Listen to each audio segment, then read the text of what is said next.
são cérebros e que nós não queremos desperdiçá-los. Nós não queremos que eles tenham que sair do país para trabalhar.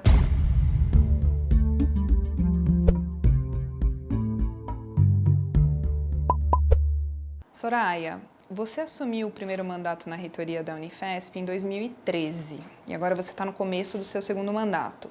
O que mudou no gerenciamento de uma universidade federal pública desde que você começou a comandar a Unifesp? Muitas coisas mudaram, foi um período de muitas mudanças do ponto de vista não só econômico e financeiro, mas também do ponto de vista social, político. Foram mudanças que nós nunca imaginaríamos que ocorreriam no início do primeiro mandato, em 2013. 2013 foi um ano relativamente estável, né? Tanto do ponto de vista econômico como político, mas em 2014 nós já começamos a ter algumas mudanças, principalmente do ponto de vista econômico. E as universidades federais começaram a ter contingenciamentos pequenos, mas contingenciamentos nos seus orçamentos. A partir de 2015, realmente, nós começamos a ter, com o ajuste fiscal, que começou em janeiro de 2015, né? Já no dia 9 de janeiro, a presidente Dilma já coloca um decreto de ajuste fiscal no sistema, todo o sistema da União, e nós tivemos que fazer realmente mudanças muito importantes no custeio. O fator preponderante aconteceu a partir de 2016. Né? 2015 o orçamento se manteve, mas tinha contingenciamentos, ou seja, o orçamento era suspenso, não era repassado, ou era repassado por parcelas. E a partir de 2016 nós passamos a ter corte no orçamento e contingenciamentos, que foram se agravando à medida que o tempo foi passando, principalmente em 2017. E agora em 2018 também. Já começamos a sentir os efeitos da emenda constitucional 95, do teto dos gastos, em 2017, mas principalmente agora em 2018. Isso vai se acentuar em 2019 e 2020. Então, nós estamos prevendo mais dificuldades para as universidades públicas federais. E existe esse discurso de má gestão, quer dizer, seria um argumento, não, vamos cortar porque está sobrando? O que é esse discurso? Foi utilizado em alguns casos, em alguns momentos, nesses últimos 2 anos, esse argumento foi utilizado, como teria gorduras e que nós poderíamos cortar. Nós estamos fazendo uma boa gestão. É preciso ver que as universidades públicas federais, elas não fazem só ensino, tem muita pesquisa e produz conhecimento, desenvolvimento, tecnologia, produz assistência, produz uma série de atividades que não é só a formação, principalmente a formação de mestres, doutores e de graduandos residentes, mas é também todo um contexto de produção de conhecimentos que fica prejudicado se nós não tivermos todo o potencial de funcionamento. Então, hoje, o potencial de funcionamento não é pleno, nós estamos funcionando no limite das nossas capacidades, mas nós precisamos falar sobre isso, falar sobre a gestão, defender uma boa gestão, boas práticas, mas também defender que nós tenhamos recursos suficientes para nós realizarmos toda a nossa capacidade. É uma capacidade instalada muito grande dentro das nossas universidades. Digo muito grande porque, no caso da Unifesp, são 100% de doutores. No corpo docente? No corpo docente, muitos deles, uma parcela considerável, são livre docentes, são pessoas que tiveram formação no exterior, que aprenderam muitas metodologias, que aprenderam a fazer pesquisa de alta qualidade e com um potencial enorme para produzir desenvolvimento para o nosso país. Então, nós não podemos cercear a capacidade de criação e a capacidade de desenvolver conhecimento desse corpo docente, nem do corpo de pesquisadores. E também não podemos cercear a possibilidade dos nossos estudantes e dos nossos mestres e doutores de produzirem mais pesquisa e de aprimorarem a sua própria formação. E agora você está falando de pesquisa, né? Houve o corte no MEC, né, que é o corte em investimento, custeio das universidades federais, as paralisações de contratação, né, de novos docentes, novos concursos, e houve o corte no Ministério de Ciência, Tecnologia, Inovação e Comunicações, que é o ministério que fomenta a pesquisa científica, né, como você falou, dos mestrandos, doutorandos, as bolsas. Sim. O Ministério de Ciência e Tecnologia, no caso, ele está com um orçamento que hoje é a metade do que era em 2014, quando você estava lá no começo da sua primeira gestão. Como que você sente isso na universidade? Se continuarmos com neste ritmo de redução, nós certamente teremos uma queda já na produção do conhecimento, na queda dos trabalhos publicados, na queda dos livros, na queda da publicação, né? De publicações de forma geral e certamente na nossa projeção internacional. Então, as pesquisas também vão deixar de gerar menos conhecimento para a sociedade, né? Porque ao final das contas as pesquisas elas são feitas para o desenvolvimento da sociedade, não para o deleite do pesquisador, né? Muito se confunde, como se os pesquisadores estivessem dentro de uma redoma de vidro, fazendo uma pesquisa para o seu próprio prazer. Claro, a fazer pesquisa é a vida do pesquisador, ele tem satisfação e ele cumpre a sua obrigação, o seu dever também como pesquisador, mas o objetivo final das pesquisas e da ciência é produzir conhecimento e desenvolvimento e tecnologia para o país. Tem inúmeros exemplos, desde a área ambiental, a área de tecnologia, a aeronáutica, a área de saúde, tem inúmeros exemplos que nós podemos citar em que a pesquisa que nasceu na universidade foi transformada num conhecimento que toda a sociedade se beneficiou. Outro aspecto que temos que salientar, muito importante, dentro desta questão da queda dos recursos, não só tivemos uma queda nos recursos de custeio, como tivemos uma queda nos recursos do Programa Nacional de Assistência Estudantil, que é o PNAES, né? Então, este programa, desde 2016, não tem reajustes, mas o sistema está crescendo, nós continuamos tendo o aumento e a entrada de estudantes cada vez mais vulneráveis nas universidades federais. Para citar um exemplo, o último perfil socioeconômico da Unifesp mostrou que mais de 55% dos estudantes, de todos os estudantes que entram na Unifesp hoje, eles fazem a sua formação em escola pública, eles não vêm da escola privada, e mais de 65% dos nossos estudantes, eles vêm de famílias com renda abaixo de 1,5 salário mínimo, até 1,5 salário mínimo. Cerca de 25% desses estudantes, desses 65%, aliás, 1/3 dos 65%, são estudantes que vêm de famílias com até meio salário mínimo, então, de renda. E isto gera realmente uma necessidade no sistema que precisa ser atendida. Quer dizer que se não tiver o apoio, o aluno não consegue ficar na Não universidade. consegue estudar, não consegue nem transportar, porque esses recursos eles são utilizados como um auxílio transporte, é um auxílio muito pequeno, ou um auxílio alimentação, ou um auxílio moradia, porque em alguns casos nós temos estudantes que vêm de outras localidades, né, que são de baixa renda, porque hoje o SISU, que é o Sistema Universal, que é feito por meio do Enem, possibilita que nós tenhamos estudantes do Norte, do Nordeste, do Sul, do Centro-Oeste e mesmo do interior de São Paulo ou de outras cidades. E quando eles vêm para a cidade de São Paulo, ou para Diadema, ou para Guarulhos, onde temos os campi, Baixada Santista, Osasco, São José dos Campos, esses estudantes precisam de auxílio para continuar os estudos. E agora, num contexto em que a universidade está cada vez mais inserida globalmente, com colaborações internacionais, até com uma certa competitividade, né?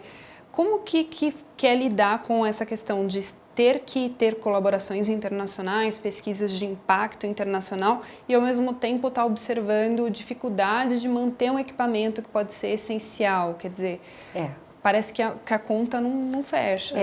É uma situação de, muitas vezes, de dramas diários, né? Nós temos dramas diários. O pesquisador vive um drama todo dia, porque ele tem que manter o seu laboratório, ele tem que manter os seus estudantes de pós-graduação, os pós-doutorandos que estão na estrutura, e ele se sente extremamente sobrecarregado, porque a instituição muitas vezes não tem todas as condições para o funcionamento do seu laboratório, ou do seu equipamento, ou da sua estratégia, né? Às vezes não envolve equipamentos, envolve a produção de conhecimento mais intelectual na área de humanidades, por exemplo. Mas, como reitora, que hoje estou, a angústia é maior, porque o atendimento, nós queremos dar atendimento e queremos atender a todos os pesquisadores da instituição que nos solicitam, que clamam por mais recursos e por condições, às vezes até básicas, como a energia elétrica, porque a energia elétrica de um laboratório precisa ser constante, precisa ter aquela amperagem, precisa ter, né? Tem uma série de condições que muitas vezes são até básicas de uma tomada ou de um no break, algumas coisas assim, que a instituição fica tendo que fazer escolhas e acabam sendo escolhas muito dolorosas, porque as pesquisas são todas muito importantes. Eu tenho clareza hoje da nossa instituição, a Unifesp, pesquisadores de altíssima qualidade, muitos formados no exterior, inclusive, que optaram em ficar no nosso país, que optaram em ficar fazendo e desenvolvendo a pesquisa no nosso país para o desenvolvimento do nosso país e que clamam por trabalho, eles querem trabalhar. E nós, como gestores ou como reitores, os reitores todos querem dar as condições de trabalho.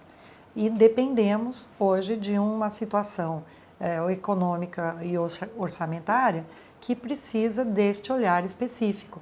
Por isso também há um clamor hoje da parte dos reitores e da área de educação, da educação e da ciência e tecnologia, que estas áreas não estejam vinculadas ou não estejam incluídas na emenda constitucional 95, porque são áreas no teto, porque são áreas estratégicas para o país.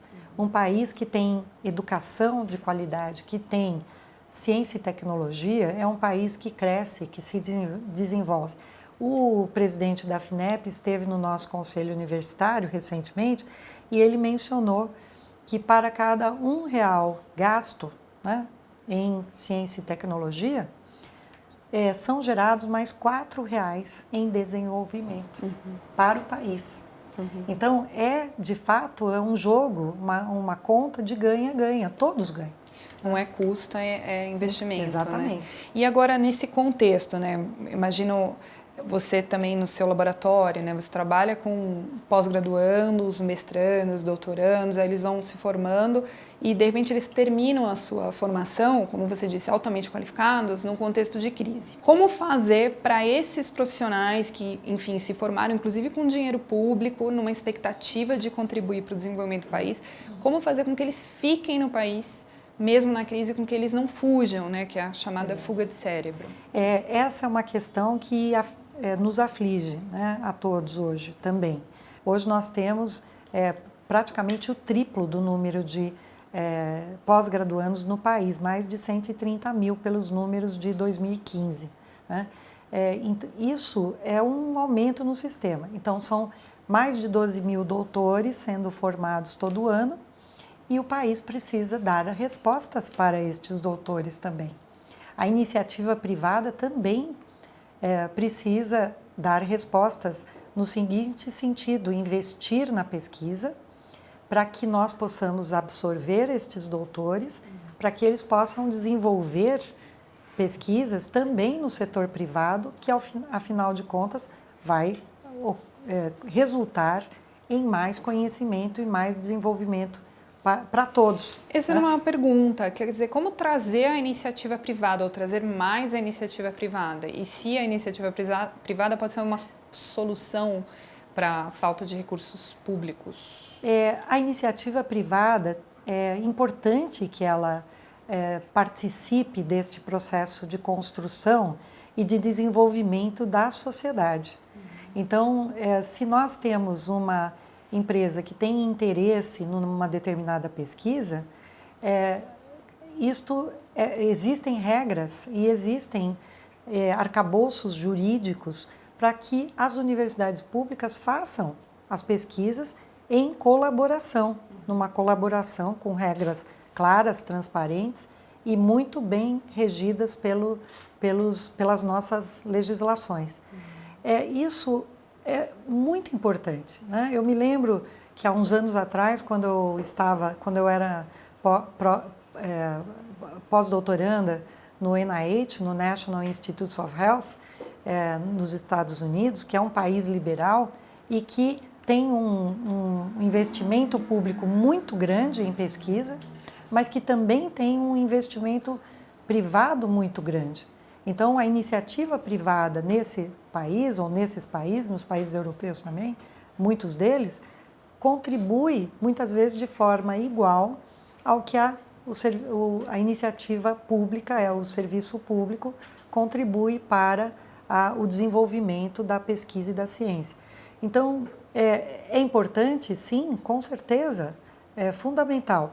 Não queremos que a iniciativa privada mantenha as nossas universidades.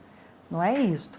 Porque a manutenção, o nosso mantenedor é o Ministério da Educação, no caso das federais. O dinheiro público seria um complementar que é importante. Seriam recursos para o desenvolvimento de pesquisas e também as empresas poderem absorver estes doutores que estão sendo formados. Porque é um potencial muito grande que o país tem, são cérebros, como você mencionou, e que nós não queremos desperdiçá-los. Nós não queremos que eles tenham que sair do país para trabalhar, né? E muitos deles, eu diria que a imensa maioria, quer ficar no país, né? Eu volto a usar o meu próprio exemplo. No momento em que eu estava no NIH, quando fizemos aquele artigo, né, que dizia dos recursos públicos e privados, de como isso pode ajudar no desenvolvimento da pesquisa, no final do meu pós-doutorado, houve uma oferta de trabalho, de emprego para que eu ficasse lá. E eu fiz a opção clara de voltar ao meu país, porque eu continuo tendo, né, um sentimento de que tenho muito a fazer aqui. E nós aqui temos um potencial enorme, um grande número de cérebros que precisam e que querem ficar no país. Então, nós temos que buscar iniciativa, mas não é a instituição só que tem que fazer isso.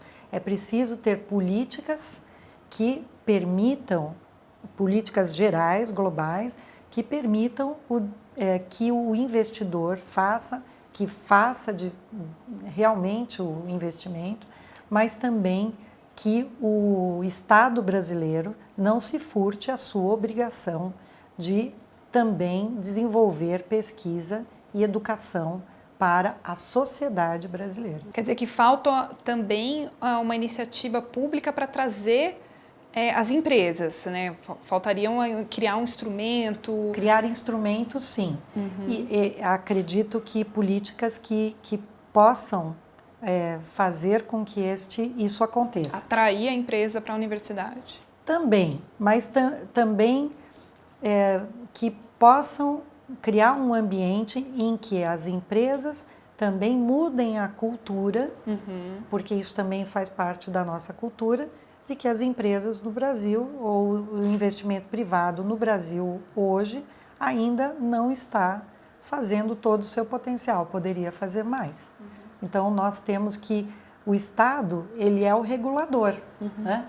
Então, ele também pode não só criar políticas, mas ele pode também dizer à iniciativa privada o quanto eles têm que colocar para desenvolver determinados projetos que são importantes para todo o país. Agora, a gente falou de alguns ataques, né, que a universidade está sofrendo, né, a universidade pública, a universidade federal, né, tem o corte de recurso do MEC, tem o corte de recurso de ciência, tem essa coisa, né, esse discurso da má gestão, e recentemente a gente teve um caso muito simbólico na própria Unifesp com o professor Carlini, que é praticamente o pai da farmacologia no Brasil e que foi, né, questionado, está sendo investigado por causa das pesquisas dele.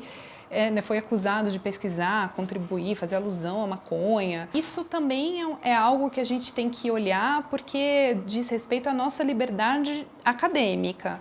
Eu queria que você falasse um pouquinho sobre isso. Sim, essa é uma questão extremamente importante, porque quando nós falamos da liberdade de cátedra, da autonomia do docente, do pesquisador, nós não estamos falando em independência, né? Muita gente confunde autonomia com independência, como se, eu quero fazer a minha pesquisa e não dou satisfação a ninguém. Não é? Isso não acontece nas nossas universidades. E não pode, não é isto que nós queremos. Então, nós podemos sim fazer com que o ambiente acadêmico, claro, que não é independente da sociedade, ele presta contas à sociedade e ele desenvolve a pesquisa e o conhecimento para a sociedade, ao final de todas as contas. Mas é preciso ter um espaço para estudar, para pesquisar. No caso do professor Carlini, ele é um pesquisador de mais de 50 anos estudando a maconha e as drogas... 50 anos na pesquisa. Na né? pesquisa. Na pesquisa das drogas de abuso e da maconha. Todos os efeitos da maconha. Tanto os efeitos de adição, ou como droga que é utilizada para o abuso, como droga ou como fármaco, melhor dizendo, que é utilizado na terapêutica. Hoje, em vários países, se utiliza, sim, os princípios da maconha, os princípios ativos da maconha para o desenvolvimento de vários outros fármacos que estão sendo utilizados na epilepsia, no tratamento do câncer, no tratamento de doenças que nem tem medicamentos para tratar. Então, na verdade, ele é um vanguardista, né, o Carlini. Então, a ciência não pode ser criminalizada, né? Isso não significa que ela não tem limites. É óbvio que tem os limites da ética. Por isso, nós temos comitês de éticas que prestam contas para um comitê de ética central. Soraya, eu vou fechar com uma pergunta que eu não posso deixar de fazer. A Unifesp é muito nova, mas ela já tem algumas décadas. E você é a primeira mulher reitora da Unifesp. E uma das poucas reitoras mulheres no Brasil. Eu queria que você falasse um pouquinho sobre isso. Como é ser reitora de uma universidade no Brasil? Apesar de metade da ciência brasileira já ser feita por mulheres, a gente tem poucas dirigentes mulheres. Como que é essa experiência? Olha, é uma experiência fantástica, né? Porque realmente foi muito bonito no momento que nós nos elegemos da primeira vez, né? No primeiro mandato. Porque para a Unifesp foi a própria representação, e eu me orgulho muito disso, porque foi a própria representação da mudança, né? Não só por ser mais jovem do que a média dos reitores anteriores, mas também por ser de uma área que não era a área dos reitores anteriores, que é a ciência básica, né? Que é pesquisadora na área de ciência básica e da farmacologia, mas também por ser mulher. Então, isto trouxe realmente toda uma representação. Eu sinto que eu fui, continuo sendo,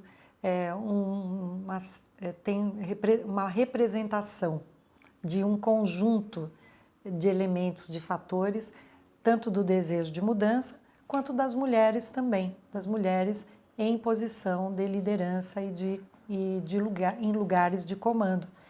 Então, no primeiro mandato, quando nós escolhemos a maioria de pró-reitoras mulheres, eram era 70% da gestão, também eu acabei, a vice-reitora naquela ocasião também é mulher, a Valéria Petri, minha primeira vice-reitora, agora eu tenho o professor Nelson Sass como vice-reitor. Nós, naquele momento, escolhemos 70% de mulheres na gestão, né, nos cargos de direção. E isso causou muita estranheza em todos, né? Digamos que foi um sentimento de certa instabilidade psicológica em algumas pessoas, não todos, né? Não, o que elas vão fazer, né? Então, nós fomos demonstrando com o tempo, e chegaram até a perguntar, né? Você está fazendo isso de propósito? Me perguntaram, né? E eu disse, não, eu não estou fazendo de propósito, mas de uma certa forma também, porque, na verdade, essas mulheres estão aí há muito tempo, nós, né? Todas essas mulheres estão aqui, elas têm competência, têm talento, muita inteligência, muita capacidade de liderança, e elas não estavam sendo vistas. Mas é estranho estar na gestão. Tem um estranho. Elas não estavam sendo vistas. Então, nós estamos dando visibilidade a uma questão que é importante para as universidades e para as mulheres, né? Então, tem um fator que é importante e que nós representamos isso. E vamos continuar representando. Depois, isso acabou, claro, na reeleição, esse assunto não foi nem tocado praticamente, porque não havia mais dúvidas de que nós tínhamos capacidade de fazer uma boa gestão, né? E que a questão de gênero aqui, ela tem uma importância, mas não para determinar se pode ou não ser um reitor ou um pró-reitor. Eu acho que tem uma questão importante que está havendo uma mudança, né? Nós já estamos tendo maioria de mulheres nos cursos de graduação, nos cursos de pós-graduação, e há uma mudança ainda lenta de mulheres assumindo as posições em lugares de comando. Então, é preciso confiar mais nas mulheres. Nós temos muitos colegas, os homens também nos apoiam, né? Não é uma guerra, né? E existe um contexto favorável, eu vejo, favorável para que nós continuemos este movimento, né? Não somos iguais, né? Tem características diferentes, mas que são complementares e que todos podem estar nessas posições de comando. Legal, Soraya, muito obrigada. Eu que agradeço, gostei muito.